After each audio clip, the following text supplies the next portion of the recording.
Where were you born? Pittsburgh, Pennsylvania. Lincoln Avenue, East Side. You know, grew up there, lived with my grandma, my dad's mom. You know what I mean? A little situation had happened one summer where my dad had got me, and my mom was messing with another guy, my brother's dad, and he just wasn't feeling it, so he just kept me. You know what I mean? He wasn't really too much around though, but I was with his mom for pretty much most of my life. Why wasn't he personally around? I guess he was just doing whatever he was doing. Yeah, I guess he was a street guy, you know what I mean? Because when I grew up, like as I got older, I noticed he was dealing with drugs and all that. So, you know what I mean? That's what it is. It just was that kind of lifestyle for me. Would he ever consume them? Yeah. That's what I mean. He was a user. So I had to deal with that type of stuff. You know what I mean? Him in and out of jail, in and out of my life.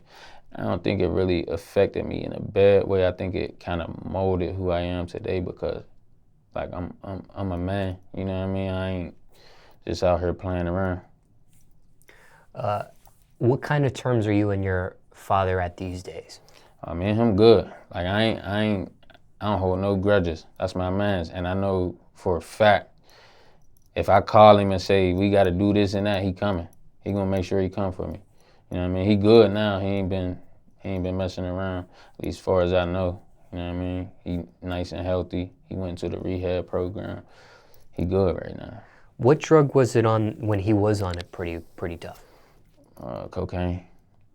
Yeah, cocaine. I mean, it was floating around my neighborhood, and he was just in the mix, I guess. Did you have another father figure? I don't want to say father figure. Did you have another male figure in your life? No other male figure. The streets basically played that role. My grandma took care of me, and the streets raised me. You know what I mean? I was just running wild. I wasn't really listening. Hard-headed. That's what my grandma used to say about me. She said I was hard-headed. Rest in peace to her. You know what I mean? She passed away. Yeah, she passed away 2012. How, if you don't mind me asking? She had dementia. She got real sick. And then it played its role, you know what I mean? Were you living with her when the dementia began? When it began, yeah, but as time went on, I wasn't really much around because I had other little problems going on, so certain family members stepped in to take care of that. I was still popping up here and there, and that's what it was. Now, if somebody's not familiar with dementia, can you explain what that is? It's like when the brain starts to deteriorate, for real. You start losing your mental. You basically turn back into a baby. That's how I looked at it. Like, she was doing wild stuff, like she would leave her pants and underwear on the steps. One time I got a call, she was walking down the street. She never walked nowhere. She always had a car. She was walking all the way down the street, like far down the street. And I'm like, dang, it's really crazy because certain type of diseases could take over your whole body and change who you is, for real. Is this something that is genetic? Could it be passed down from a family member to? I'm not sure. I never really did no research on it. I don't know if it's genetic or not, but I remember back, I think I was in like the 5th grade, my granddad passed a little early. I think he was like 66. I'm not sure what he had, but I don't know if that plays a part in what me and my dad will deal with, you know what I mean? I just think you just need to be more on some healthy type of time, genetic or not. Do you remember what the first sign of dementia was before it was actually diagnosed that you experienced?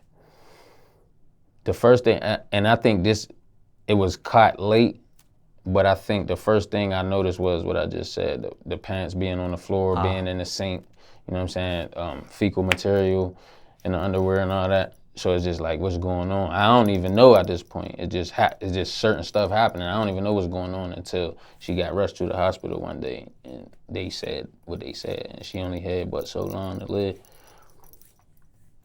Was that the biggest death you experienced growing up? Biggest death, probably, yeah. Like the most impactful, you know what I mean? Because, I mean, a couple of people had died around me that I was kind of like close to, but they was like homeboys close. You know what I mean? It's different when a person raised you. You know what I'm saying? Like that kind of hurt for real. It hit home like it never did. Well, my granddad too. They was like on the same level, but I was young then. So. And what was his actual cause of death?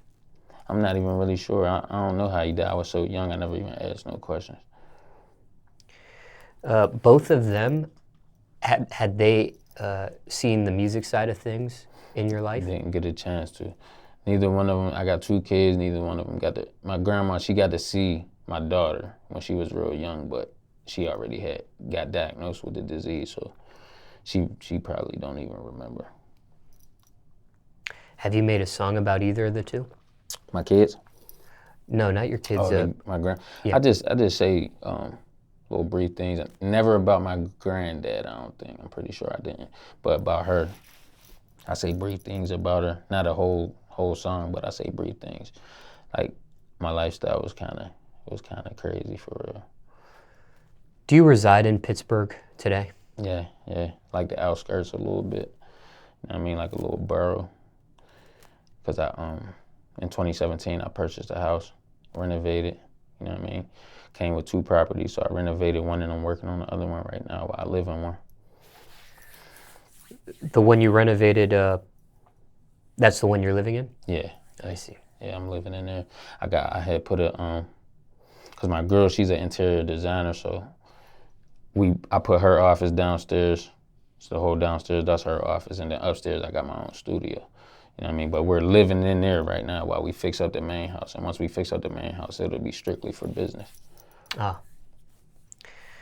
Now, you said your life was kind of crazy. I think that's how you described it. Yeah. What do you think's the craziest thing you've experienced so far? I mean, it's a number of different things, but one situation was one day we was all just chilling.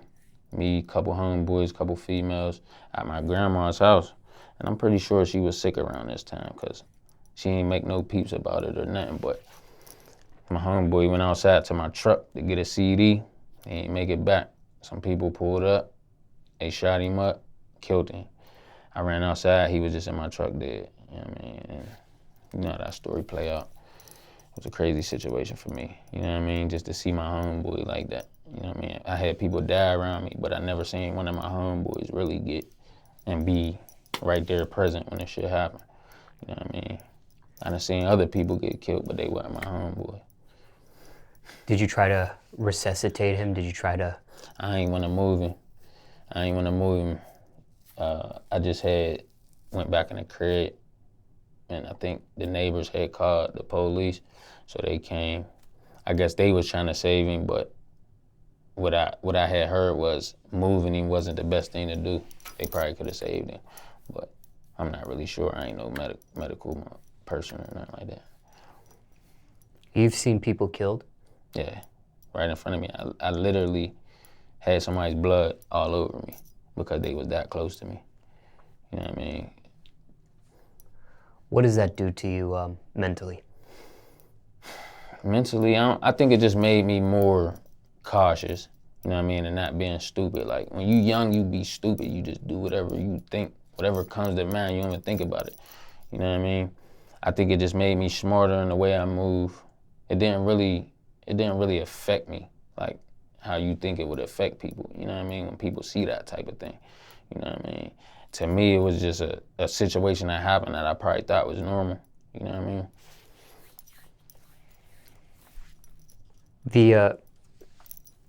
The death of the blood on you and that sort of thing, was that the first person you've ever seen killed? That was the first person I ever seen killed. I think I might have been like 22, yeah. First person I seen killed was a situation that wasn't even supposed to happen, but it happened the way that it happened. This was gun related? Gun related, yeah. He got shot in his neck, and he just fell out and died. Now, somebody watching this that has never seen this in real life, but have seen this type of scene depicted in television shows and movies and Some people describe it in music, and it's in video games. How close in reality is this compared to what people have seen visually in these types of platforms? I guess it would depend on the graphics, like how good the graphics is put together, man. Cause I be watching some movies and it be looking realistic, but like even with that situation, the police, I don't know if they was trying to make the situation bigger than it was or whatnot, but they gave, like, it was a situation between me and my homeboys and some other people. So they gave both sides the video of what had happened. So we was continuously watching it over and over just because it was a crazy situation, you know what I'm saying? So it's pretty much like the movies, but it's different because it's happening all the way through. Ain't no scenes getting cut. You just seeing this straight raw footage in person, if you in person with the situation like I was. You know what I mean? You're in person and you see it happen. I didn't even see it happen. I didn't see it happen to him. All the blood was on me, so I automatically knew what it was, and he was just laying there gasping for air, you know what I'm saying? But when you watch the tape, it just puts two and two together. So it's just some crazy situation that I dealt with before. For stuff like this, ever felt like you need some sort of counseling or therapy? No, I never felt like there was nothing wrong with me. Like, I feel like I'm good, I adapt well, you know what I mean? I work well, I do what I gotta do. You know what I mean? It didn't affect nothing, didn't change my life or nothing. Now, you shared a glimpse of some of the things you've experienced growing up, but what was that like for you? Can you paint the growing up portion of your life? Can you paint that picture for us? Aside from your dad's situation, because you did paint that already. Right. I mean, growing up. Yeah, what was that like for you? I mean, it's multiple different situations. I had run-ins with the law. I done been kicked out of school, suspended from school, fights, club fights, school fights, neighborhood fights, falling out with friends. You know what I'm saying? Just the basic stuff that you think is normal when you coming up in a neighborhood that's pretty much full of poverty. You know what I'm saying? So basically, just coming up as, what I would say is coming up like a street dude, like a street person. You know what I'm saying? Like, you in the streets, excuse me. You in the streets, you doing whatever you doing. You feeding into whatever anybody's giving you. You doing this because they doing this, or they doing this because you doing this. It's just a whole situation where it's just like, it's mistakes that you make, and it makes you grow to be who you are today, basically. You know what I'm saying? Like, we all made them same mistakes, no matter if you was in the streets or not. You know what I'm saying? But when it comes to the streets, like, you make certain mistakes that could be life-changing. You know what I'm saying? Like, you could be in jail for life. You could lose your life. You know what I'm saying? I done seen people lose their life behind the streets just because they wanted to represent a neighborhood that today then forgot about everything that you did back in the day. You know what I'm saying? Like, that's just what it is. It's just a revolving door of the same shit over and over. How big was gang activity back then where you're from? Gang activity was kind of like fading out for real. Like, my city, they kind of had the little Crips, Bloods, and gangster thing going on, but it was kind of fading out when I was coming up. Like, there was a point in time I was repping. My neighborhood was Crips. I was repping, but then it dawned on me, like, this don't even make sense because we beefing with these people over here. They Crips too. It don't even make sense to me. You know what I'm saying? So I just was like, I'm with my guys, and we beefing with whoever. We could be from the same neighborhood. Didn't even matter. If it went down, it went down. And situations definitely happen. Just like that situation I was just telling you about the blood on me and all that. Like, that was a real situation, man. They took me and my homeboys down to the federal station and all that. Had us in there all morning. You know what I'm saying? So I definitely dealt with a lot of little different situations, man. Jail, all that. When it came to you repping the neighborhood, does that technically mean you actually joined the Crips, or? See, that's why I don't take it really serious in my city, because there wasn't no jumping or nothing like that. You know what I'm saying?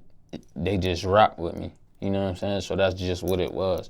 They rock with me, so we're all just hanging together. We might have met in school or whatever, and then it just was what it was after that. All right, this is my clique of people. This is my group of people. We hanging together every day, smoking weed, doing little wild stuff. You know what I mean? Just neighborhood kid stuff that we thought was normal.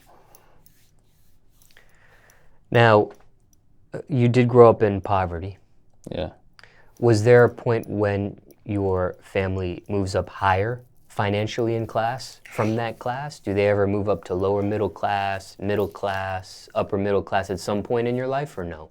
It stayed where it was at. I mean, later on in life, like, things are well now, you know what I'm saying? But my grandma was the backbone of my situation, for real, you know what I mean? So what she had, she was in debt. I mean, she owned the crib that she had, but she ended up being back in debt because she took out a loan on the house. And that's all I know. Like, when she passed, everything was gone. You know what I'm saying?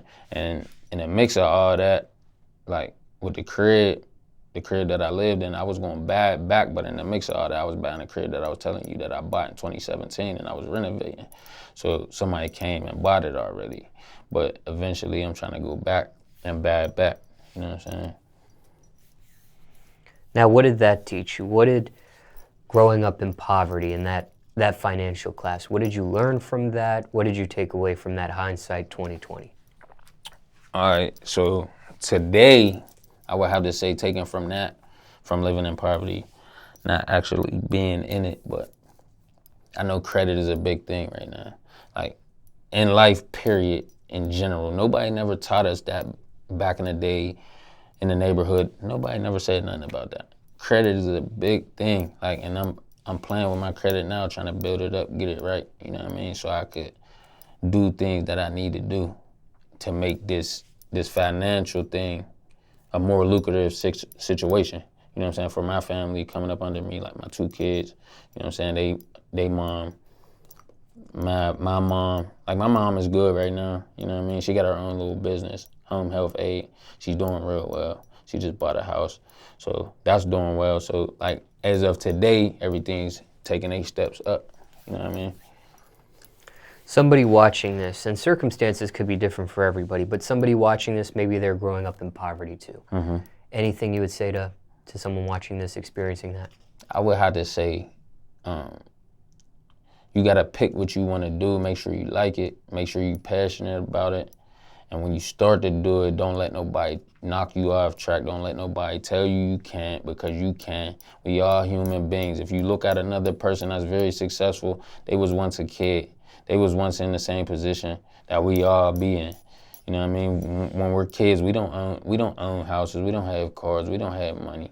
You know what I'm saying? You can do it. That's all you need to know. Just make sure you never, ever give up.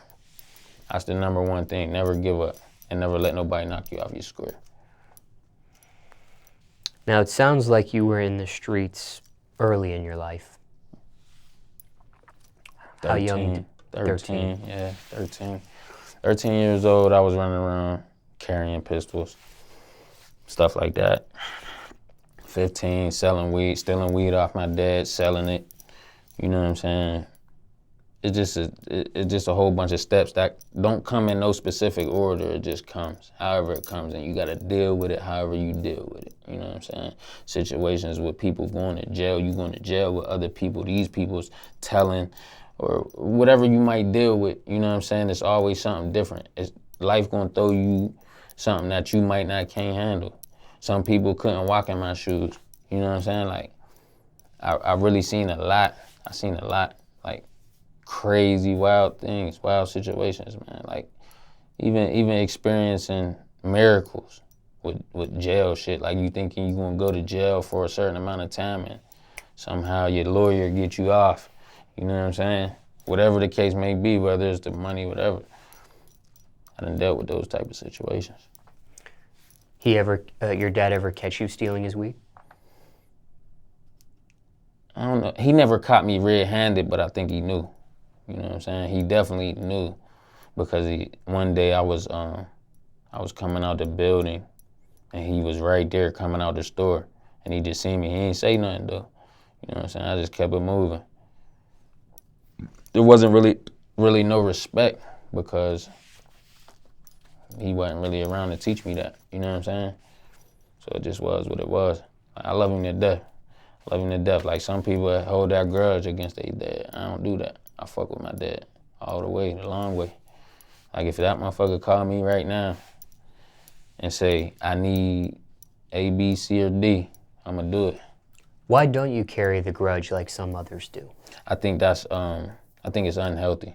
You know what I'm saying? Cause like, you might be mad at this person forever, right? But soon as they pass away or something, you feel bad. Like you feel bad, like damn, I didn't make that situation up. I don't wanna be that type of person, you know what I'm saying? I'd rather we be good, you know what I'm saying? Whether one of, like I could've went and he probably would've felt that way, you know what I'm saying?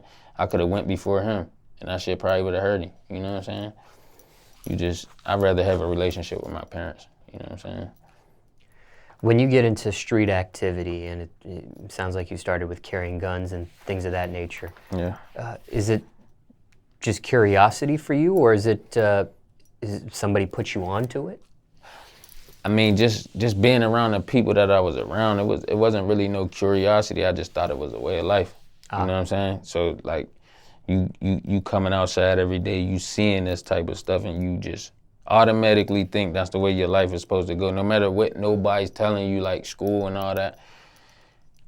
Like they tell you about all this history and all that. It doesn't play a part in that type of lifestyle or any lifestyle for real. Because once you get out of high school, it's basically all on you now. You create your own history. It ain't based off of the people who discovered electricity and all that. You know what I'm saying? You gotta do what you gotta do. You grown now. You know what I'm saying? You're an adult, so you gotta handle your business. Whatever comes to you, whatever cards are dealt to you, you gotta play them. You gotta play the hand. Your father was in the streets too. Yeah, pretty much. Yeah. Like even growing up, he still was. Like I only remember him for selling weed, but I remember one time back when I was a little kid, his car got shot up. You know what I mean? But that probably was just some gang stuff. That was really probably heavy around that time because I was a kid. Like it started fading out when I became a teenager. When you get into the streets, though, do you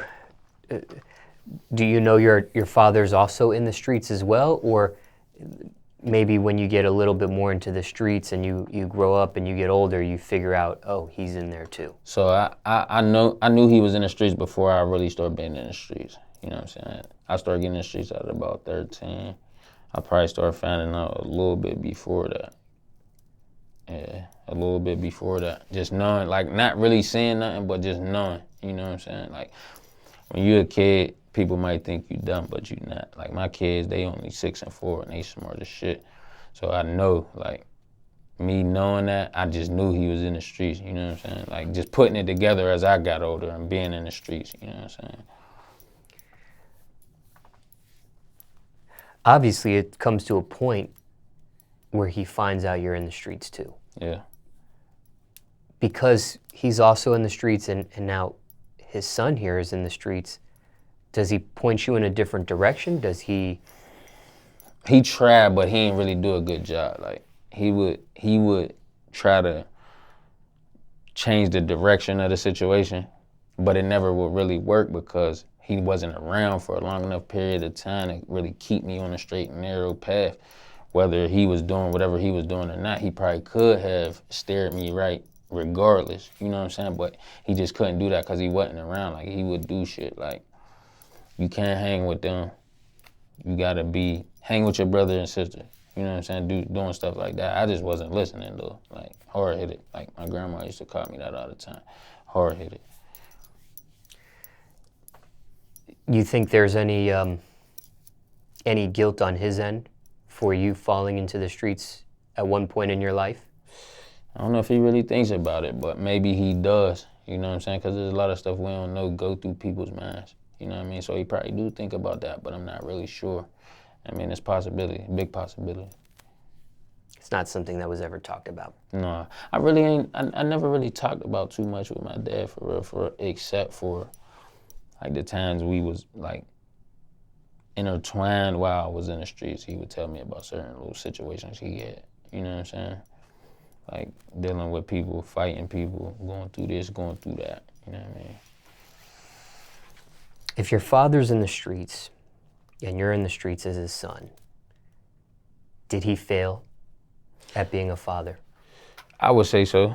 You know what I mean? Definitely. Like, even if he was in the streets but he didn't let me get in the streets, I would feel like he didn't fail me. You know what I'm saying? He failed himself by being in the streets. Like, when my kids get older, I don't want them near it. You know what I mean? That's why I'm trying to create this situation with the music so that they don't have to do that or have to deal with that. And I know certain little situations will happen because it's the way of life, like fights and all that. So I want them to be prepared for all that. But I don't want them to have to go through what I went through. You know what I'm saying? Like running from the police, doing this and that, dealing with niggas, seeing people get shot, shooting at people. That's like, it's just crazy situations that people shouldn't even have to deal with for you know what I'm saying? I'm trying to steer them way away from that shit. These type of situations that you just mentioned, did you know this stuff from the jump at 13 or no? I felt it, like, all right, so how I got into it with the guns and all that, it was just like, I used to be the one that always be like, all right, I'm not doing this over here just because y'all doing it. Like, I'm not beefing with these people. I don't even know these people. I'm not beefing. What I'm gonna beef with them for? You know what I'm saying? I ain't got no beef with them. They didn't do nothing to me. One day I got shot at, and it was just over after that. Like, I'm all the way full force now, 10 toes. That didn't scare you away from this stuff? It didn't. Like, it scares me more now to deal with that type of stuff than it did then because I got kids.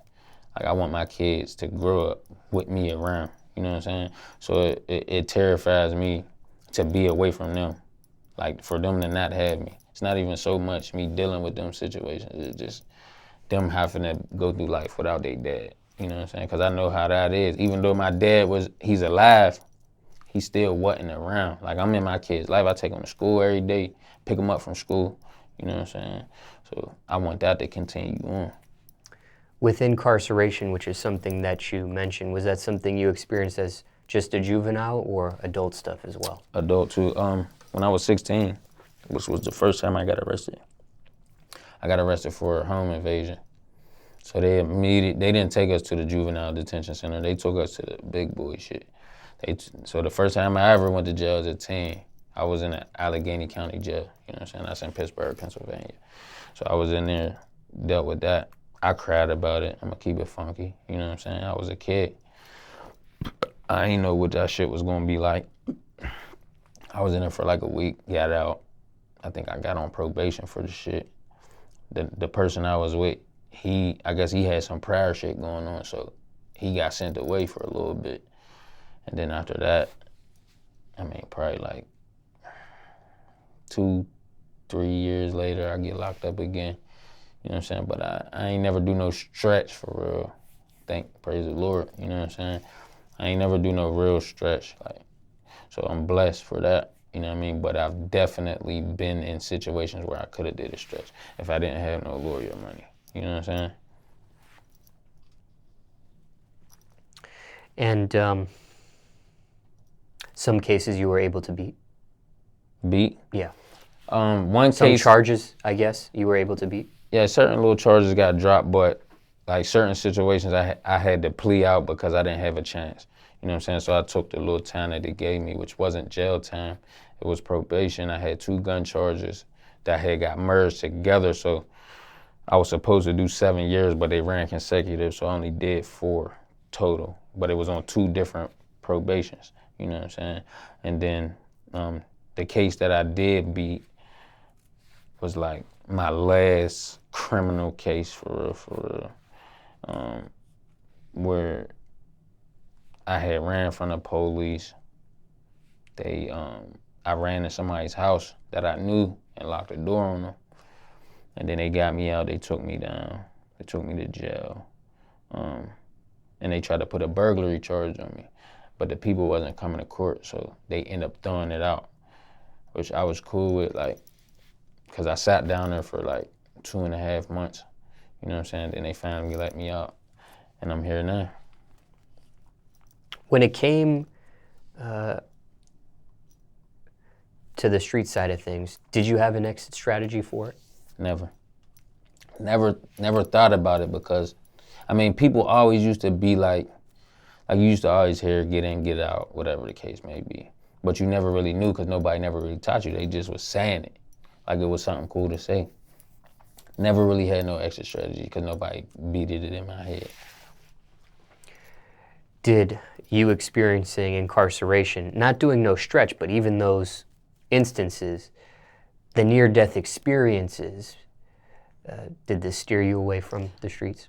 Yeah, I mean, it made me think smarter. Like, there's bigger and better stuff going on. Now, to be honest with you, I've been doing music since like the 5th grade for like being on some rapping, recording on tapes, you know what I mean? But since I've been taking it serious, it's like it steered me way away from the streets. You know what I'm saying? I'm on this, I'm on the road, you know what I'm saying? I just came from Jacksonville 5 hours away just to come do this interview, you know what I'm saying? So this is a whole different type of grind. Same format, different grind, you know what I mean? Different situation. So yeah, I'm steered all the way clear from that. With your time in the streets though, thinking back hindsight 2020, was there any regrets? Only thing I would probably change is bringing some of my friends back that died. That's the only thing I probably would change. You know what I'm saying? Only thing. Because to me, my life is good right now. You know what I'm saying? If it wasn't for me dealing with those situations, I probably wouldn't be who I am right now. And I'm not saying that I couldn't be successful in another situation, but I'm cool with what I got going on right now because to me, it's progress to the next level. You know what I mean? I'm not stuck on that street level like everybody else. They get stuck there. You know what I'm saying? They don't know nothing else. I start traveling, I start seeing more, so I'm like, I want more. There's more than just my neighborhood, Lincoln Avenue. There's more than just that, you know what I'm saying? I'm on something totally different, man. 1031, man, that's my label right there. You know what I'm saying? So that's what I'm on right now, man. I'm on building this brand and making this shit colossal. What's that mean, 1031? So I got a label that's it's called Racked Up Reckless. That's my LLC. So I had to switch it up so that it could be on a more professional level. And 1031 is my birthday. You know what I'm saying? I was born on October 31st. You know what I mean? So that's where that came from. Now, when you were in the streets, hindsight 2020, again, thinking back, whatever it was that you got into, was it worth it? Was the risk worth the reward or what you got out of it? It's never worth it. The streets is never worth it, man, because the dead end road is jail or death. You know what I'm saying? You gotta get, if you gonna be in the streets, you gotta definitely have an exit strategy. And it gotta be a quick one because this shit come at you fast. You know what I'm saying? It come at you fast and you never see it coming. It just hits you. And it's all about how you gonna deal with it. You know what I'm saying? You might get a slap on the wrist a couple times. You need to take those slaps on the wrist and fucking do something totally different. Don't keep doing the same shit over and over. And that's what I learned, like dealing with my shit. Like, I'm not really sure if that was the last situation I just told you about, the jail shit that I beat. I don't know if that was the last time I went to jail when my daughter was here and my son, and their mom was pregnant with my son. So with me coming home from seeing that shit and my daughter being in the back seat, it just made me have a whole nother perspective on this shit. Like, I don't want them to have to deal with that shit. Like, I'm hoping she don't remember that. You know what I'm saying? Cause she remembers a lot of shit. I just hope she don't remember that one day, like right there. You know what I'm saying? And I want to keep that away from them. Like, I don't want to have to go to jail and they have to come visit me or none of that type of shit. I don't want them to deal with that shit at all. Trying to take them to, like, trying to show them something totally different. And this was the first child you had? Hmm? This was the first child? Yeah. My daughter, she's 6 right now. So I think she was like 2 around that time. So you were a teenage father? No, I had my daughter, I think I was 23. Oh, okay. Yeah. Now, when you were in the streets though, you were 1 foot in school, 1 foot in street activity at one point of your life. Yeah. Because of that, were you able to finish high school? Were you able to complete a high school degree? I definitely finished high diploma? school. Yeah, I finished high school. And this is because like I could have definitely got sucked all the way into the streets. But when I was going to jail and stuff like that, I would do what I had to do. Like if I got on probation and they told me I couldn't smoke, I would do that. I would follow them rules just so I can get out of that situation.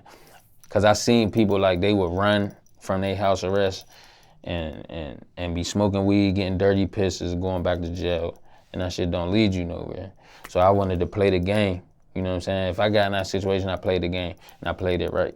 So I was just trying to get out of them situations and not have to deal with that shit. So that shit helped me finish school because like finishing school, I'm pretty sure I was on house arrest 12th grade year, and it made me stay in school because I almost dropped out, and then I went to jail for like a month. I went to the detention center for like a month. I think I was 17. Went to the detention center for like a month, and then came back out, and I was on house arrest. So I had to finish school because I would follow their rules. I would play their game. You know what I'm saying? I wouldn't run or do nothing because where the fuck I'm gonna go? They gonna catch me eventually. With the street stuff, was it just you and your father of the family in it, or were there others? There was a couple others. Like my dad, he didn't have no brothers or sisters, so it was just him for me as far as uncles and aunts and all that. But my mom, she had a couple aunts, but that's another story. But a couple cousins, you know what I'm saying? But it wasn't nothing really serious. The stuff that I seen as far as streets wise, they wasn't family. You know what I'm saying? They was just peers or older people, you know what I'm saying, that was in the streets in my neighborhood. And that's how I got turned on to just being around certain people.